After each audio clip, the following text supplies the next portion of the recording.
ద్రవిడదేశపు రాజైన సత్యవ్రతుని చేతిలోనికి చేరిన చేపపిల్ల ఒక్క రోజులో శతయోజన పర్యంతమైన మహారూపాన్ని పొందింది. దాన్ని మహాసముద్రంలోనికి చేర్చబోగా ఆ చేప, అయ్యో తండ్రి, నన్నీ సముద్రంలోని తిములు తిమింగలాలు తినివేస్తాయి, నన్ను విడిచి వెళ్ళబోకు అని దీనంగా ప్రార్థించగా రాజు ఇలా అంటున్నాడు: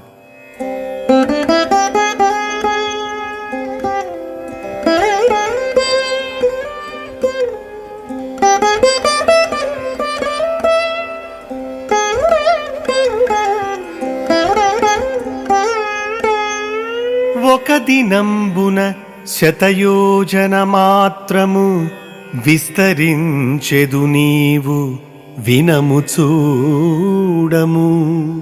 ఇటువంటి ఝషములనెన్నడు నెరుగము మీనజాతులకిట్టి మేనుగలదే. ఏమిటికెవ్వడవు ఈ లీల త్రిప్పెదు కరుణనా పన్నుల కావవేడి. అంభశ్చరంబైన హరివినే నెరిగితి అవ్యయ నారాయణాభిధాన.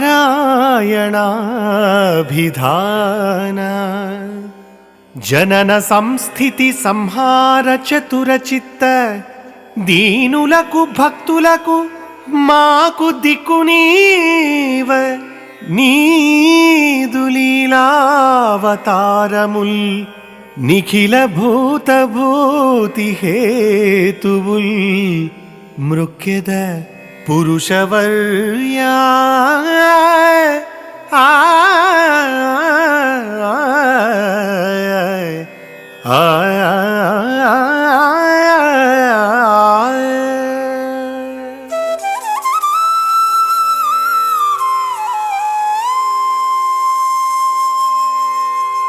మహాత్మా, నీవు రోజుకు 100 యోజనాల లెక్కలో పెరిగిపోతున్నావు. ఇటువంటి జలచరాలను మేమెప్పుడూ కనీవిని ఎరుగము. ఇదంతా ఏమిటి? అసలు నీవెవరు?